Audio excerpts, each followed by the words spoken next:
Hoy tengo un mensaje que lo hemos titulado así, basado en Lucas capítulo 12, desde el verso 56 hasta el 59, una frase de Jesús: ¿por qué no examináis este tiempo presente? Vamos. Bueno, para empezar vamos a leer, por supuesto, desde el versículo 54, esta versión es la Biblia de las Américas. Decía también a las multitudes: cuando veáis una nube que se levanta en el poniente, al instante, o sea, cuando veis una nube que se levanta en el poniente, al instante decís: viene un aguacero, y así sucede. Y cuando sopla el viento del sur, decís: va a hacer calor, y así pasa. Hipócritas, ¿sabéis examinar el aspecto de la tierra y del cielo? Entonces, ¿por qué no examináis este tiempo presente? Ese es el título. ¿Por qué no examináis este tiempo presente? ¿Y por qué no juzgáis por vosotros mismos lo que es justo? Porque mientras vas con tu adversario para comparecer ante el magistrado, procura en el camino arreglarte con él, no sea que te arrastre ante el juez y el juez te entregue al alguacil y el alguacil te eche en la cárcel. Te digo que no saldrás de allí hasta que hayas pagado aún el último centavo. Que el Señor bendiga su palabra. Amén. Hipócritas, le dijo el Señor a esa multitud que estaba escuchando la palabra. ¿Por qué? ¿Por qué fue tan fuerte el Señor? Ellos eran capaces de adelantarse a la climatología y sin embargo no entendían el tiempo de su visitación. Desde aquel primer siglo hasta este siglo XXI, la meteorología ha avanzado en una forma impresionante. Ya ni siquiera son hombres usando diferentes tecnologías, diferentes aparatos, los que hacen el cálculo del tiempo, sino que son robots, evidentemente supervisados por hombres. Y hay multitud de sistemas tecnológicos que recogen muchos datos y van a parar a grandes ordenadores, grandes computadoras que tienen el registro histórico de cómo ha sido el tiempo. Entonces, introducen los datos y son capaces ya de predecir el tiempo en un 90% de probabilidad de aquí a mañana. A lo mejor a pasado mañana baja al 80%. 3 días después así va bajando la probabilidad, pero indudablemente es una capacidad de acierto la que el hombre tiene y de anticiparse, por lo tanto, y prepararse para el tiempo, pues impresionante. Pero ¿por qué les dice hipócritas el Señor a esta multitud? Hipócrita es el que finge una cualidad que no tiene. ¿Sabes que esta es la única vez en los evangelios en la que Jesús llama hipócritas a la multitud? En 11 versículos más, en los evangelios, en 11 versículos más de 5 momentos diferentes, Jesús llamó hipócritas, pero no a la multitud, sino a los religiosos, a los que se supone que conocían la Escritura, que lo servían a Yahvé, a Yahweh, al Dios de Israel, y por lo tanto a Él, a Dios. Los religiosos, por ejemplo, ¿os acordáis de esa ocasión en la que dijo Jesús: de labios me honran, pero su corazón está lejos? Ahí los llamó hipócritas. También, ¿por qué me ponéis a prueba, hipócritas, cuando lo tentaron o lo probaron con el pago del impuesto a César? Y Jesús dice: hipócritas. Recuerda que hipócrita es el que finge tener una cualidad que realmente no tiene. Vais de santos, de espirituales, de servir a Dios y me queréis matar.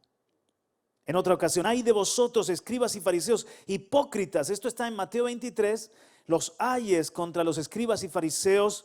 En ese pasaje, en 7 ocasiones los llamó hipócritas. Que tenéis sepulcro blanqueados, el plato por fuera limpio, pero por dentro sucio. Cuando sana a la mujer encorvada y lo critican, hipócritas, que se supone que estáis sirviendo al Dios de la Biblia, que es un Dios de amor, y esta hija de Abraham que lleva 18 años sin poderse enderezar, la sano y estáis preocupados de que es sábado, que el milagro se ha producido en un sábado. Hipócritas les llamó. Y también para los que quieren sacar la paja del ojo ajeno, teniendo una viga dentro, les llamó hipócritas. Pero en la ocasión número 12, Jesús se lo dice a la multitud. Lo que quiero que veas con esto es que cuando el Señor dice hipócritas es porque está de alguna forma indignado, está de alguna forma enfadado. Y en esta ocasión, ¿por qué es tan fuerte con la multitud? Parecían sabios, parecían entendidos, porque decía, oh, va a venir un calor, o va a venir una lluvia, o va a venir un frío. Se adelantaban a los acontecimientos meteorológicos. ¿Qué nos diría el Señor en este tiempo cuando podemos predecir hasta el tiempo que va a hacer la semana que viene, ¿no? Podían adelantarse a los acontecimientos meteorológicos y sin embargo no entendían el tiempo de la visitación de Dios. Entonces la pregunta, ¿eran sabios? El que finge, hipócrita, el que finge tener una cualidad que realmente no tiene. ¿Eran tan sabios o realmente eran necios? Porque el Mesías estaba allí, delante de ellos. Y fíjate, todavía muchos judíos, muchos en Israel, están esperando que venga el que ya vino. Necios más bien en lugar de sabios. Ahora cuando estaba estudiando para esta palabra, yo me hice algunas preguntas y la primera es, ¿y yo? ¿Soy yo un ignorante de los tiempos? Recuerda el título, ¿por qué no examináis el tiempo presente? Y yo soy un ignorante de los tiempos, discierno los tiempos, los sé examinar. Juan Carlos, me pregunté a mí mismo, ¿cómo andas de escatología, no? ¿Cómo andas en cuanto a entender los tiempos? Y bueno, tengo el deber de enseñaros acerca de esto porque soy vuestro pastor y si tú me preguntas, yo te diría 50-50. Es decir, si tú me preguntas, oye, ¿crees que Jesús va a venir en esta generación? Yo, para ser honesto, te digo 50-50. 50% que sí, 50% que no. Juan Carlos, pero no te mojas, hombre. Eso es muy fácil, ¿no? Decirlo así. Bueno, pero cuidado, porque si yo te dijera que mañana hay 50% de probabilidades de que llueva, ¿a que te lo pensarías en algunos planes? Julie, ¿para casarte estarías preocupada? Si hay 50% de probabilidades de que llueva. Por ahí hasta un paraguas o un chubasquero llevarías, vaya a ser que sea que sí. O si vas a hacer una excursión, una salida al campo a merendar, dice, oye, vamos a cambiarla por otro plan porque puede llover en algún momento del día. Entonces, el que nosotros digamos que hay 50% de probabilidades de que Jesús venga en breve, en nuestros días, en nuestra generación, eso nos debería condicionar la vida, eso nos debería mantener alerta, ¿sí o no? ¿Por qué, Juan Carlos, en tu caso 50 y 50? Porque, por una parte, es verdad que hay muchas profecías que se han cumplido. Por ejemplo, la restauración de la nación de Israel, que se produjo, como sabéis, en el 48, si no me falla la memoria, pues es muy importante. Eso que dijo el Señor, que este evangelio del reino será predicado para testimonio a todas las naciones y entonces vendrá el fin. Es impresionante cómo hoy en día el mundo se ha hecho pequeño con las nuevas tecnologías y el mismo avance de la ciencia, o sea, la capacidad del hombre para experimentar, para descubrir, para crear, nos ha hecho altamente peligrosos, más que un mono con una navaja. Porque ahora el hombre tiene una capacidad de destruirse mayor que cuando solo usaban catapultas, ¿no? Ahora, con esto de la guerra entre Rusia y Ucrania, pues el que menos piensa puede estallar una tercera guerra mundial. Hay armas impresionantes, hay submarinos cargados, pueden destruir ciudades enteras. Y aunque eso el hombre diría, nunca va a pasar, la historia nos da un golpe en la boca. Porque el hombre es más necio incluso que los animales muchas veces, en su capacidad autodestructiva. Entonces la ciencia ha avanzado, eso también está escrito, y hasta los que no creen en Dios hablan del fin del mundo por el mal hacer, la maldad del hombre. Entonces eso me hace estar evidentemente alerta. Aún los discípulos de la iglesia del primer siglo pensaban que Jesús iba a venir en su propia generación, porque algunas de las cosas que él anunció se cumplieron a partir del año 70, como la toma de Jerusalén, etcétera, y cosas que Jesús dijo, cuando veáis que esto acontece, erguíos, mirad, vuestra redención se acerca. Y vivían con esa sensación de inmediatez, de que el Señor venía en breve. Pero por otra parte, ¿qué es lo que me hace pensar que se puede retrasar todavía? Y no soy de los predicadores que dicen, ya, el Señor viene, pasado mañana, aquí está. El anticristo asomará pronto. Bueno, en primer lugar, que creo que el Señor tiene tanta misericordia y quiere salvar todavía a muchos. En segundo lugar, que la iglesia que Él va a venir a buscar va a ser una iglesia gloriosa. Y tiene que hacer un trabajo en la iglesia, ¿no es cierto? Y por otra parte, pienso en otros momentos de la historia, cuando pues vivieron pestes o pandemias peores que la que hemos vivido ahora, o guerras. ¿Qué me dices del periodo de guerras? Primera Guerra Mundial, Segunda Guerra Mundial, la figura del mismo Hitler. O sea, yo creo que ellos decían, de esta generación no pasa. Y pasó.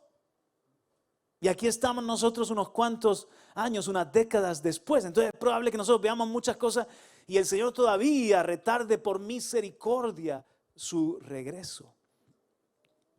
Además, me he dado cuenta, no sé si esto es cosa mía, probablemente es cosa mía, pero me he dado cuenta de que hay una cierta edad a la que uno entra, de la madurez de 60 años en adelante, que hablas de la venida del Señor con más fuerza. Y realmente estás más cerca de la venida, del encuentro del Señor. Pero los jóvenes que no se han casado, que no tienen hijos, que quieren, dicen, oye, que espere un poco. Excepto los más espirituales que dicen, Maranata, ven pronto, Señor. Este mundo es un basurero. Llévanos ya a ese cielo nuevo y tierra nueva. Pero yo creo que hay mucho todavía que debemos hacer y debemos mantener una mentalidad de aquí estamos para trabajar, para servir, para dejar un mejor mundo a nuestros hijos o unos mejores hijos a nuestro mundo, como dijo ese pensador. Amén. Ahora, piensa en su primera venida, que en su primera venida, ojo con esto, aquellos que eran religiosos precisamente estaban esperando a un Mesías de una determinada manera y que se cumpliesen las profecías de acuerdo a una estructura, tenían una expectativa que cuando Jesús vino no lo reconocieron. Se estaban cumpliendo las cosas de Dios delante de ellos espiritualmente hablando y no. Entonces, muchas veces he hablado de esto con el pastor Juan Radamés y él me dice, es muy probable que cuando venga el Señor es como que nos pille en una forma de sorpresa. Porque tú dices, por ejemplo, para que venga el Señor tiene que pasar todo lo de Apocalipsis. Pero también dice que cuando Él venga nos va a pillar de sorpresa. Y que muchos estarán diciendo paz y prosperidad. Entonces, a lo mejor viene y tú dices, Señor, pero todavía el anticristo no está. Y el Señor dice, el Espíritu estaba. Señor, pero no restauraste el tercer templo de Jerusalén. Eso era mi iglesia, bruto. Que es una forma espiritual o tipológica de decirlo. Y veamos cumplidas todas las profecías de la Escritura, pero de una manera diferente a nuestras expectativas. Pero cuando el Señor venga, bienvenido está. El asunto es que nosotros estemos preparados. Si yo te digo que hay 50% probabilidad de que venga mañana o de que venga en breve en nuestra generación, eso debería tenernos en una santa tensión. En un decir, wow, no hay tiempo que perder. A veces yo estoy esperando 2 siglos más y el tiempo de la humanidad no aguanta tanto. Y el Señor, porque también el hombre tiene algo que hacer y decir en esto de su venida. Dice que nosotros apresuramos su venida cuando predicamos y cuando hacemos nuestra labor en la tierra. Y de igual forma la maldad de los hombres apresura su venida, ¿sí o no?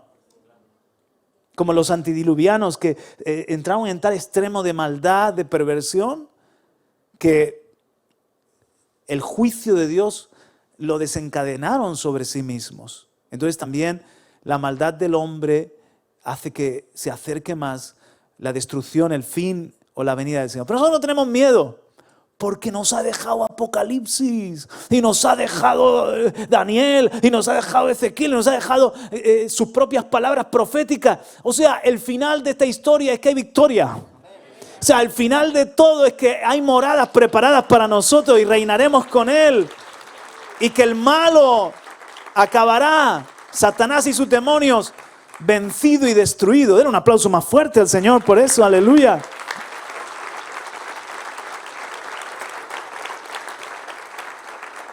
Amén. Ahora bien, fijaos, el Señor dijo, ¿por qué no examináis este tiempo presente? Después de que les ha hablado de que os anticipáis al clima, a la meteorología, os anticipáis al tiempo, pero ¿por qué no examináis? Jesús dice, no el tiempo que vendrá, sino el tiempo presente. O sea, Dios no nos ha mandado a ser agoreros o profetas que dicen cuándo el Señor va a venir. Siempre que la iglesia lo ha hecho, ha fracasado. El Señor no nos manda a ser tampoco presentadores del tiempo que dicen, no, 80% que viene, digo que llueve. No, sino que el Señor nos dice, hipócrita, dice a multitud, ¿por qué no examináis? ¿Qué tiempo? ¿Qué tiempo? El presente. De eso se trata, del tiempo de ahora, del tiempo presente. Sois capaces de pronosticar el tiempo futuro, pero no examináis o no entendéis las señales del tiempo presente. Y hoy nos lo diría de igual forma. Entonces, esto me hace pensar en los discípulos cuando le dicen, Señor, Señor, tenían a Jesús resucitado ahí, vivo, había resucitado. Estuvo 40 días con ellos antes de ir definitivo al trono, a la diestra del Padre. Aprovecharon entonces, Señor, ayúdanos a entender, en nuestra generación, en este tiempo, restaurarás el reino de Israel, las cosas que tú has profetizado para Israel. ¿Y qué les contesta Jesús? No os corresponde a vosotros saber los tiempos ni las épocas que el Padre ha fijado con su propia autoridad. Es como que les dijo, no os preocupéis por eso. Son cosas que el Padre tiene fijada en su propia potestad. Imagínate Jesús le hubiera dicho a los discípulos, uy, no, falta mucho. En 2022 todavía estará Juan Carlos predicando estas cosas. ¿Qué hubieran hecho los discípulos? Dicen, no, pues calma, ¿no? Tomémoslo con calma.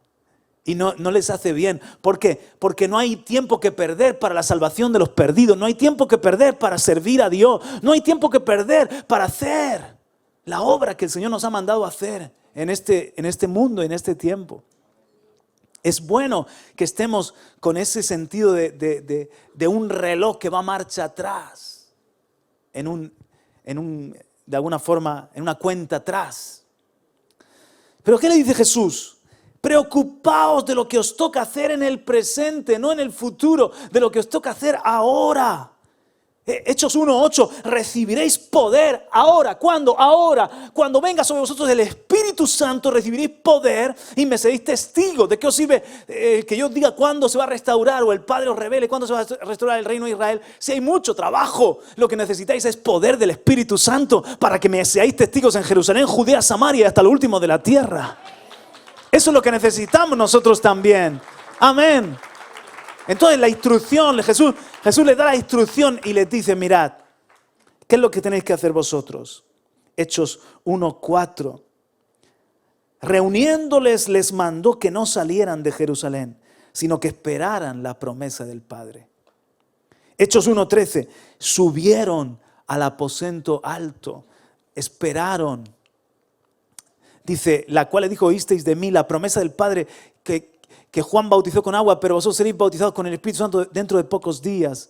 Entonces, ellos, ¿qué hicieron cuando ya el Señor asciende? Cuando hubieron entrado en la ciudad, subieron al aposento alto, donde estaban hospedados. No a discutir de escatología, sino a prepararse, a pedir que el Señor los llenara con ese fuego y con ese poder. La instrucción de la hora es lo que a nosotros también nos tiene que preocupar. Y Jesús lo dice en el versículo 57 de Lucas 12. Todavía estáis en Lucas capítulo 12, ¿verdad?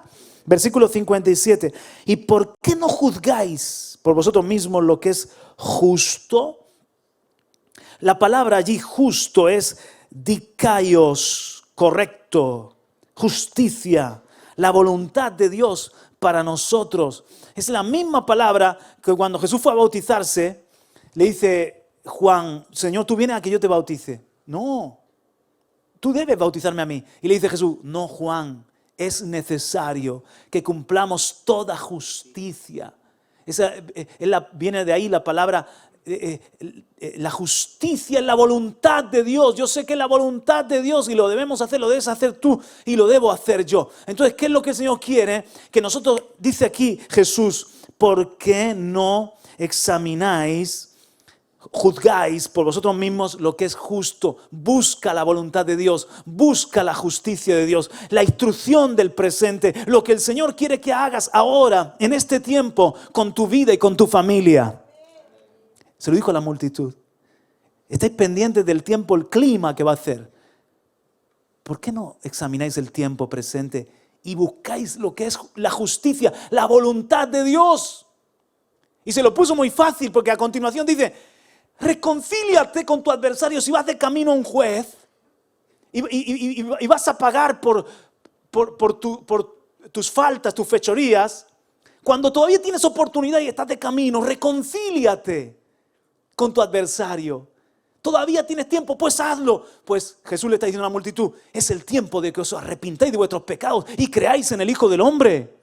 Porque el Padre es juez, pero yo he venido no para juzgaros, yo he venido para ser vuestro abogado defensor. Mi sangre os perdona, mi sangre os limpia de todo pecado, mi sacrificio será la paz y la reconciliación. Estáis a tiempo de ser salvos, estáis a tiempo de arrepentiros, estáis a tiempo de entrar en paz con Dios. Eso es lo más urgente. Por eso el tiempo de salvación no es mañana. Para los jóvenes que dicen mañana, mañana, déjame todavía disfrutar un poco. Y aquí tenemos a Jorge con nosotros. Jorge? Él está viviendo en el, ya, ¿cómo se diría? El tiempo añadido. Como en los partidos de fútbol. Y dice el árbitro, vamos a darle unos minuticos más. Porque Jorge es un milagro. Vosotros sabéis que él estaba en Valencia y entonces cayó, dio contra un bordillo, el suelo, y su cerebro se inflamó tanto que estuvo en la UCI. ¿Cuántos días, campeón?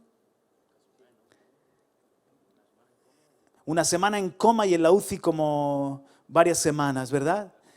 Y los doctores decían que estaba entre la vida y la muerte, más para allá que para acá. Y nosotros estuvimos hablando para Jorge, resurrección, vida.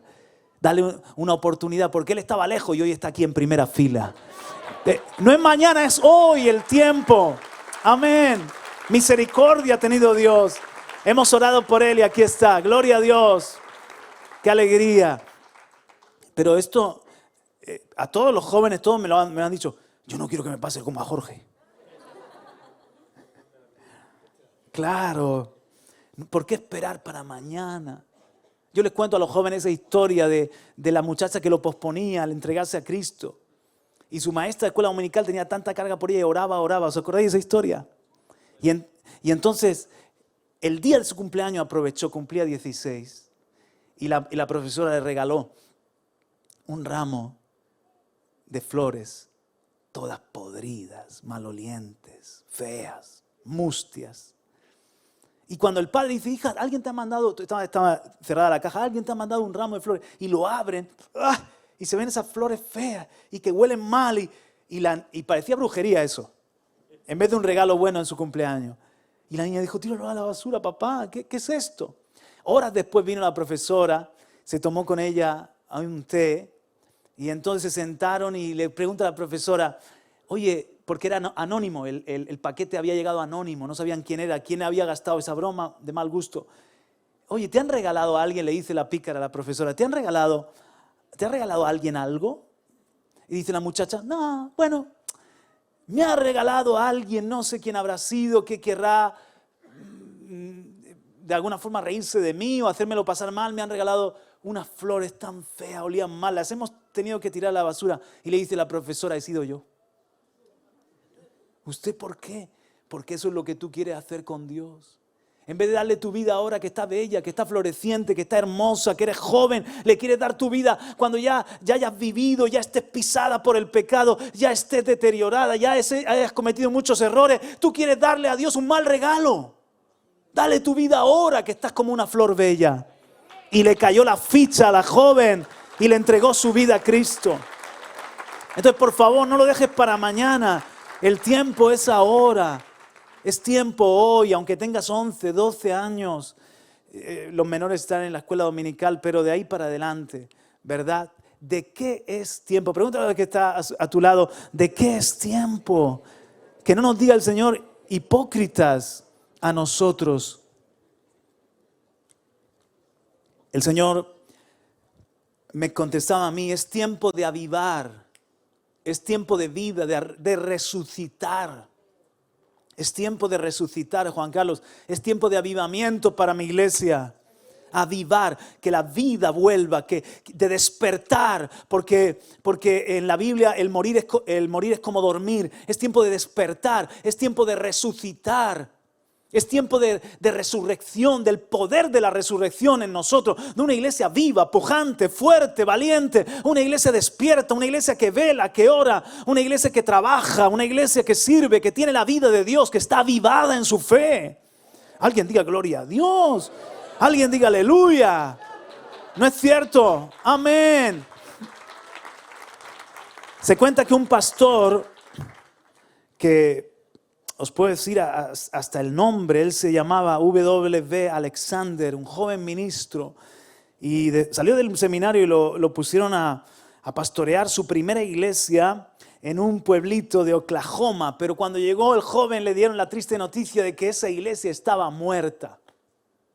Bueno, pero él venía con todo el ímpetu y comenzó a hacer actividades, visitas, reuniones, todo lo que pudo hacer para ver si la gente de otra vez se activaba en la fe y venía y se reunía y todo. Nada, sin resultados. Entonces se le ocurrió lo siguiente, pagó en el periódico del pueblo por un anuncio y dijo que la iglesia del pueblito ese de Oklahoma había muerto.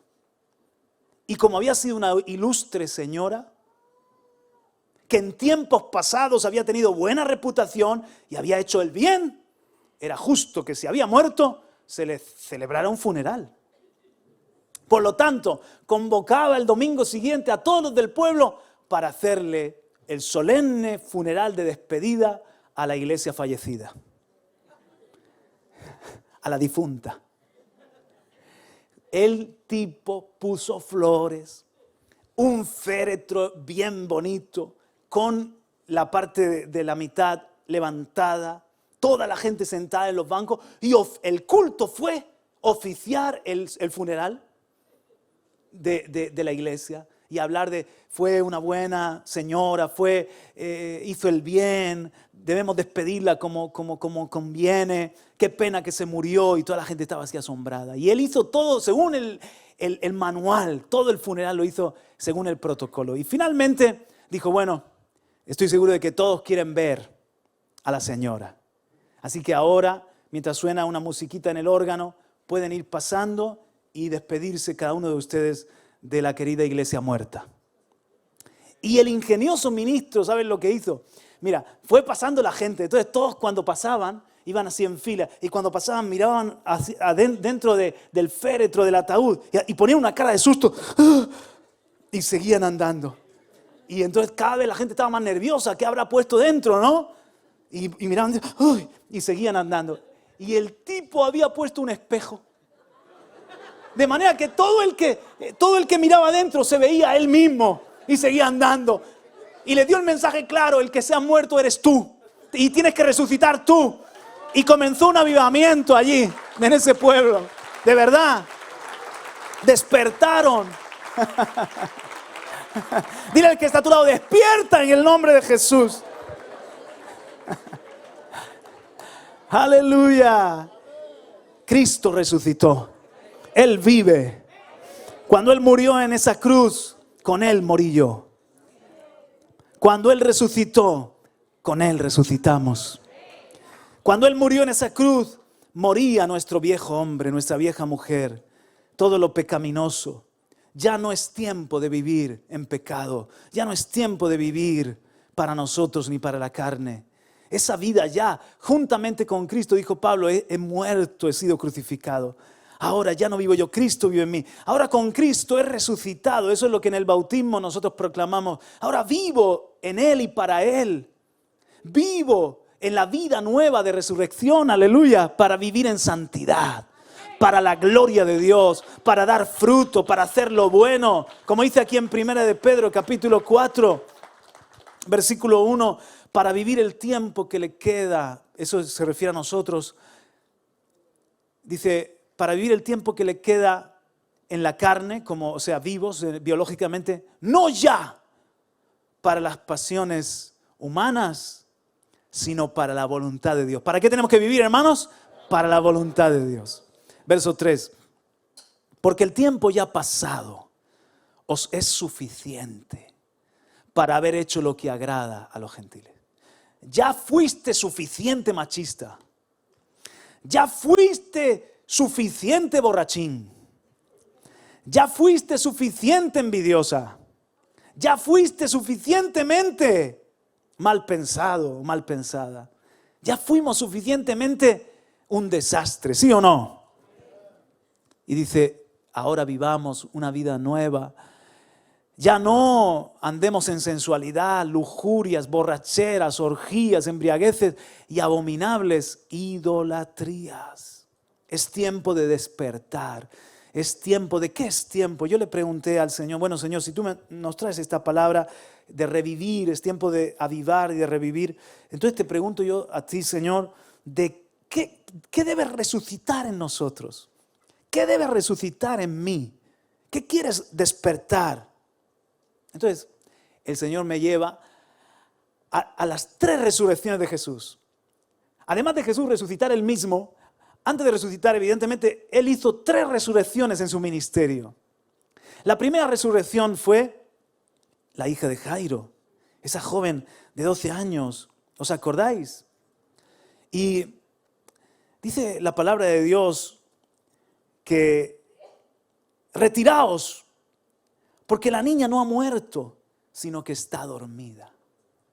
Eso inspiró a Marcos Vidal para esa canción. ¿Os acordáis, cristianos? ¿Qué te pasa, iglesia amada, que no reaccionas? Solo a veces te emocionas y no acabas de cambiar.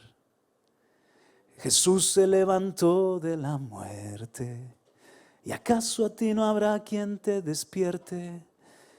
No está muerta, está dormida. Cuando tú estás dormido no te diferencia de nada del que está muerto. Para el que hoy no ha recibido a Cristo todavía como su Salvador, el Señor te dice vive, el Señor te dice resucita, el Señor te dice reconcíliate conmigo, empieza una nueva vida. Pero para los que ya estamos en Cristo, el Señor te dice avívate en la fe, avívate, despierta. El Señor te dice niña, levántate. No podemos seguir como estamos, para todo lo que viene, para el desafío que tenemos por delante, estemos más o menos cerca de la venida del Señor, son los días finales, son los tiempos de los grandes acontecimientos de la historia.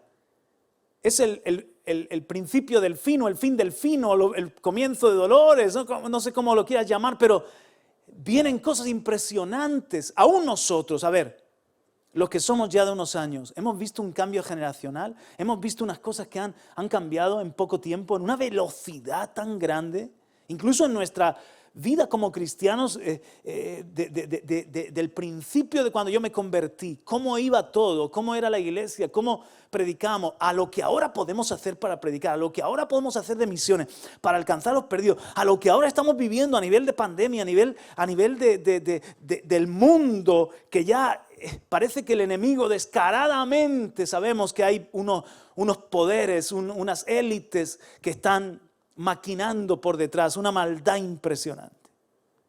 Entonces, para lo que viene, no podemos ser cristianos religiosos, ni domingueros, ni permitir que la iglesia se nos muera, como la de la historia que os he contado. Despierta. No lloréis más, no está muerta, solo está durmiendo. ¿Qué te pasa, iglesia? Que no reaccionas, solo a veces te emocionas. Y podemos ir de chute emocional en chute emocional. ¿Verdad? Necesito un nuevo predicador, necesito un nuevo culto, necesito una nueva experiencia. Algo que me dé vidilla por un momento, pero luego otra vez se me apaga. ¿Por qué? Porque necesitas el poder de la resurrección, el poder del Espíritu Santo, la vida de Dios en ti cada día, fluyendo. Amén. Conectándote con la vida del cielo. ¿Alguien le está hablando el Señor en esta mañana?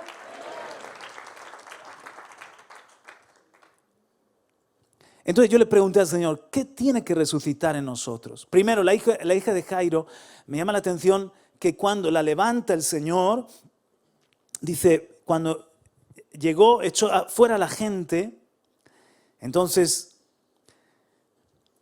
se levantó, tomó a la niña de la mano y le dijo, Talita cumi, niña, a ti te digo, levántate. Y cuando se levantó la niña, dice, comenzó a caminar porque tenía 12 años. Pero en el Evangelio de Lucas lo dice así, niña, levántate. Entonces le volvió su espíritu. ¿Qué le volvió? Su espíritu. Algunos necesitamos que nos vuelva el espíritu. Estamos tan contaminados con lo del mundo, viviendo tanto en la carne, que necesitamos que ese es el avivamiento, que nos vuelva el espíritu. Ese es el despertar.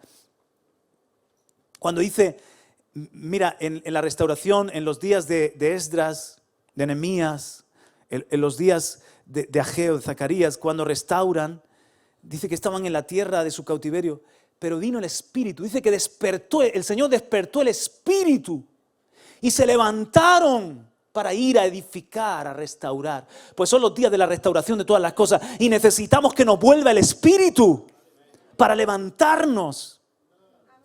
Yo he renunciado a ser una especie de motivador evangélico.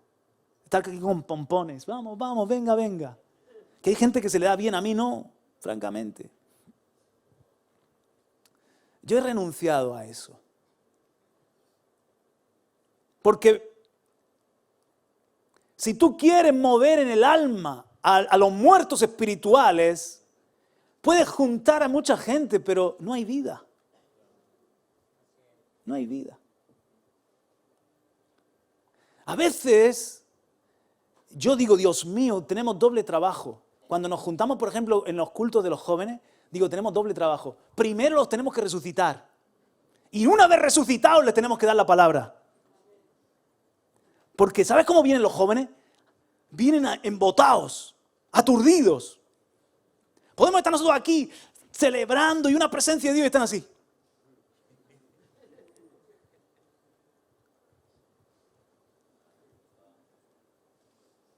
Porque el mundo los está llenando de distracciones y de cosas que no edifican. Entonces vienen y reconectarse con Dios les cuesta, ¿no? Entonces vamos a seguir haciéndolo. Vamos a seguir cada viernes. Trae a tus hijos, los resucitamos y luego les predicamos. Hasta el viernes que viene. Es misterioso porque hay viernes que tú están así, enchufados. Y a la semana siguiente parece que no fueran los mismos, ¿no?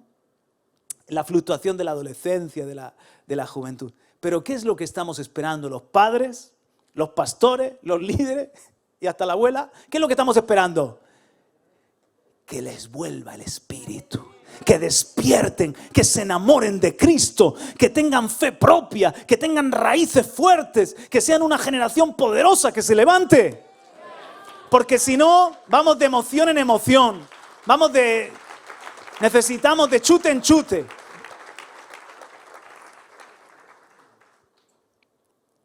Y un poco nos pasa así también a los que no somos jóvenes. ¿O no? Que le volvió el espíritu. ¿Y qué es lo primero que hizo cuando le volvió el espíritu? Jesús dice, me encanta. Entonces le volvió su espíritu y se levantó. Ahí está el orden. Le vuelve el espíritu y se levantó como los edificadores, los restauradores. Y él mandó que le dieran de comer. Tenía hambre. Eso es buena señal, tenía hambre. Eso es señal de vida. ¿Verdad? Cuando somos padres y nuestros hijos empiezan a que no importa la edad que sea, nos preocupa si son bebés. No come, no tiene hambre. ¿Qué le pasará? Estará enfermito, hay algo que no está funcionando bien, pero no importa luego cuando son jóvenes o adolescentes, no me está comiendo bien. Algo que tendrá ansiedad, tendrá nervios, estará comiendo basura por ahí, está fumando y eso le quita el hambre. ¿Qué pasa con este? Cuando comen como leones, dice, bueno, por lo menos biológicamente hay vida, hay salud. Que si dejan la mano se la comen también. Tienes que tener cuidado. Eso es buena señal. Qué buena señal que esta niña tuvo hambre y Jesús dijo, dale de comer. Porque otra vez tiene vida, otra vez tiene fuerza, tiene salud. ¿Qué es lo que el Señor tiene que resucitar? Esa salud, ese espíritu. ¿Cómo lo vas a saber? Porque tienes hambre y sed. Hambre y sed. Y de pastor, esto aconteció una vez, pastor, se acercó una dama muy bien vestida, muy elegante ella, y le dijo, pastor, qué bien ha predicado usted. Me ha encantado, pastor. Y el pastor le dice, espero que no le haya gustado tanto como mi última predicación. Dice, ¿por qué? Dice, hermana, porque mi última predicación le alimentó a usted tan bien que le aguantó la comida 3 meses. Espero que mi predicación no haya sido tan buena y vuelva a tener hambre el domingo que viene. Hola. Cuando hay salud, hay hambre. ¿Tú tienes hambre de Dios? ¿Tú tienes hambre de la palabra, de la presencia?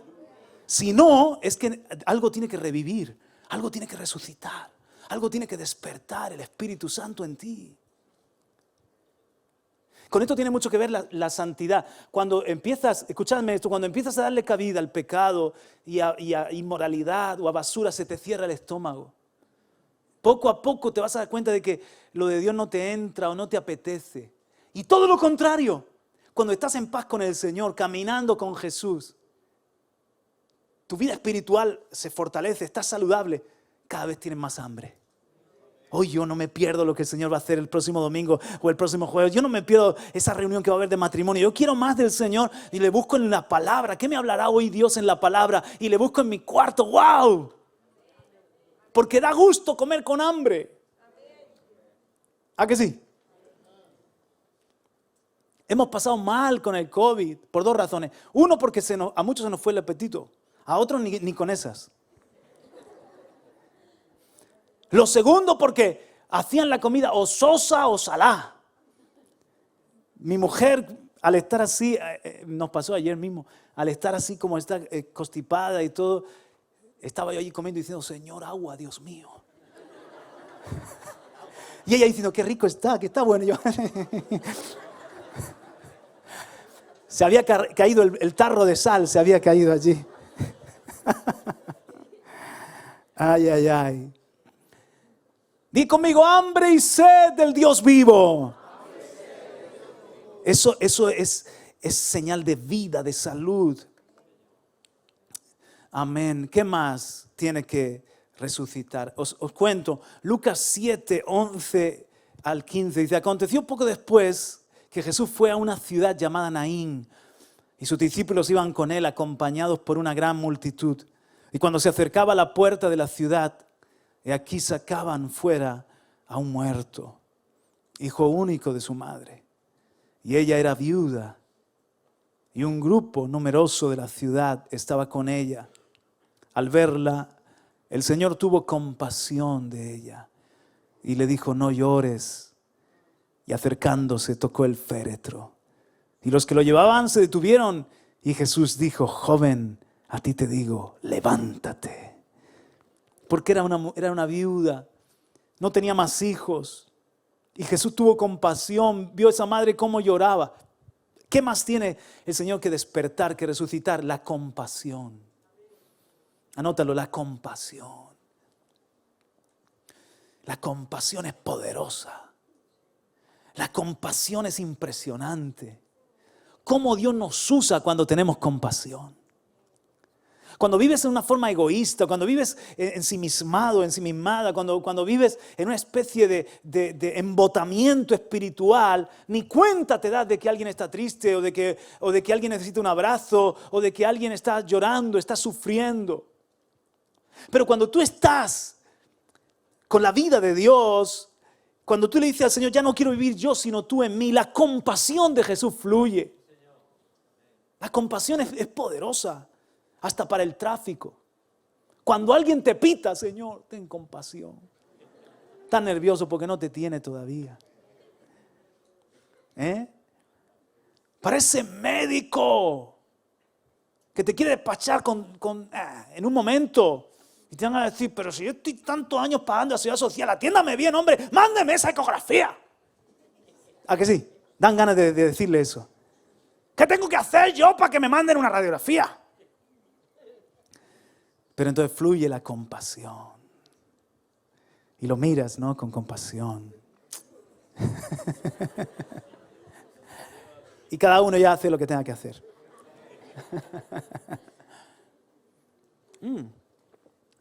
Me encanta Radio Vida. ¿Cuántos escuchan Radio Vida? Hay programas interesantísimos. El otro día vi una entrevista, estaban entrevistando a una doctora y hablaba de las experiencias de la pandemia. Decía ella, estaba hablando con una propiedad y decía ella que la compasión refuerza nuestro sistema inmunológico. ¿Sabías eso? O sea, estamos diseñados de una forma que cuando tú tienes compasión del otro y te olvidas de tu propia necesidad y te centras en la necesidad del otro, Dios te fortalece tu sistema de defensas. ¿Sí? Por eso a lo mejor estás tú, está toda la familia, ¿verdad? Enfermita, y estás tú fluyendo en la compasión, cuidando a los tuyos y no caes junto con ellos, aunque a lo mejor caes después, pero hay algo que te tiene, es como una adrenalina en el interior que te tiene activado para hacer el bien. Tremendo eso. Cuando nos olvidamos de nosotros mismos y queremos amar y queremos bendecir y servir a los demás, Dios nos bendice, hermano. Dios nos bendice. Dios cuida de lo mío cuando yo cuido de lo suyo. Hay un poder para servir, que es el motor es el amor. El motor es el amor. Ayer me decían unos hermanos, hay una cosa que nos gusta de esta iglesia, ellos llevan poco tiempo reuniéndose con nosotros, y es el servicio. ¿No os cansáis de servir? Claro. Claro que sí. Hay momentos que yo me siento burnout, como dicen, quemado. Diríamos en España, ¿no? Suena más elegante burnout. Más quemado que la pipa un hippie. No, que la pipa un indio. Y la moto un hippie, exacto. Ese era.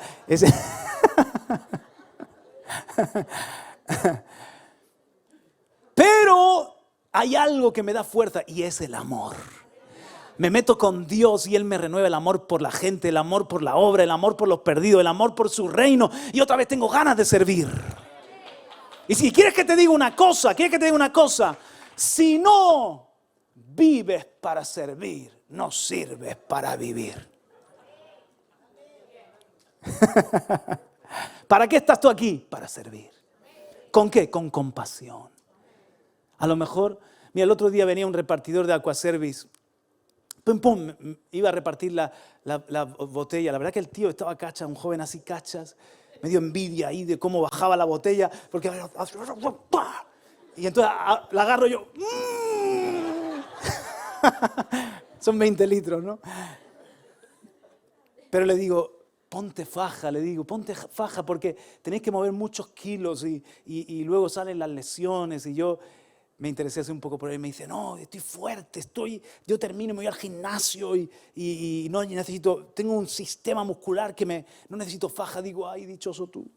Digo, yo necesitaría faja, digo, pero cuídate con todo ese esfuerzo. Y entonces empezó a hablarme de su vida. Casi 1 hora en el rellano de la escalera. Sí, no se lo diga de lo de Aquaservice. Pero ¿sabes por qué? Porque mostré, no vine a darle el sermoncito religioso y ahí como un sabelotodo, sino que mostré compasión, interés. Empezó a contarme de que él había estado en una experiencia cercana a la muerte, de que había visto el túnel ese, pero algo le atraía de nuevo. ¡Wow! Dice, yo creo que la que me llamó es mi tía. Porque tiene una tía muerta y él piensa que es un fantasma que anda por ahí. Entonces yo saqué la Biblia y empezó, no, la brujería, el espiritismo, no, hay fantasmas, no. Y digo, puede ser tu tía.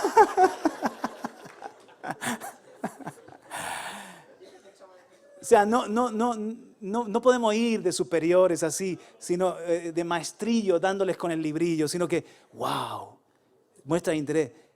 ¿Sabes qué? Que estás viviendo una vida extra, como Jorge, una vida extra. Estuviste a punto de morir, tremendo. Todos vamos a morir, pero el Señor te ama. Y ahí, papá, le prediqué y le dije, escucha Radio Vida, ve Televisión Vida. Era de Águila. Águila. ¿Sabes que los de Águila nos dicen Águila? Era de Águila. Le dije, yo he vivido 4 años en Águilas.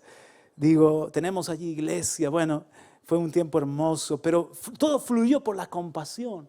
Es que la compasión abre corazones, las puertas de los corazones, ¿a que sí? Aleluya. Di conmigo, si no vives para servir, no sirves para vivir. Den un aplauso al Señor. Amén. Aleluya. Amén.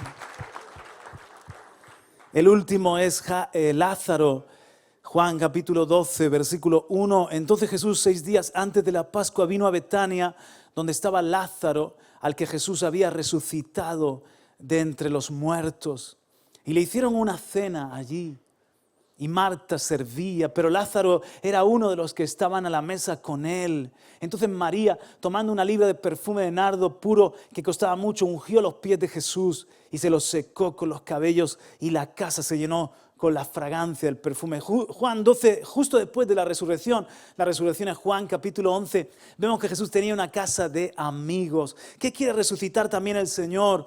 La amistad con Él, los amores con Él.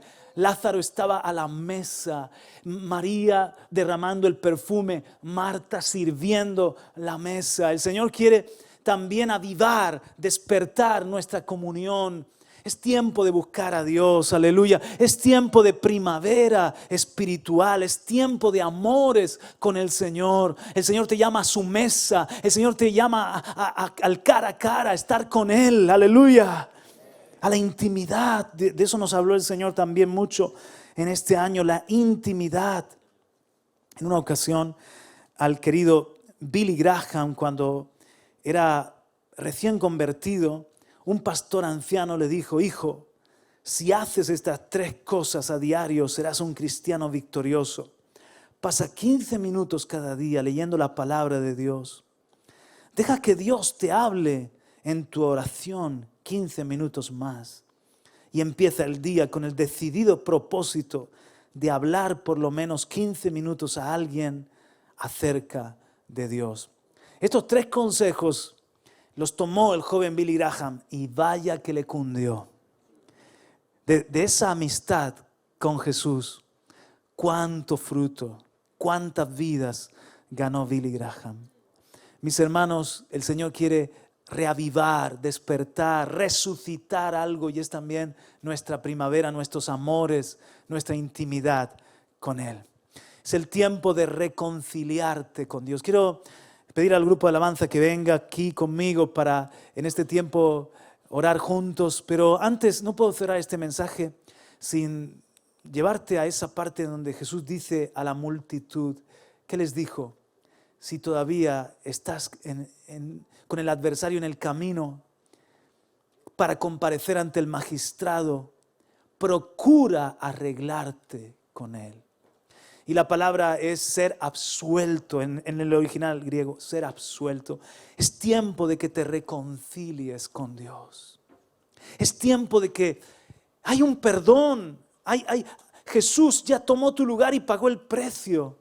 Hay vida eterna, hay salvación. O sea, Dios no quiere que nadie se pierda. Por eso tampoco ha venido ya, porque Él no quiere que nadie se pierda. Es tiempo de reconciliarte con Dios. Jesús dijo algo tremendo. Dice, no sea que te arrastre ante el juez y el juez ante el alguacil te eche en la cárcel. Te digo que no saldrás de allí hasta que hayas pagado aún el último centavo. La palabra allí es blanca, leptón, la moneda de menos valor que hay en el Evangelio en esos tiempos de Jesús.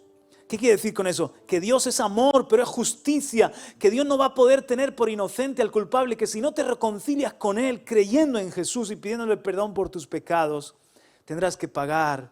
Es decir, un día vas a estar delante del tribunal de Dios y Él no puede hacer injusticia. Es preferible tener al Señor de abogado y no de juez.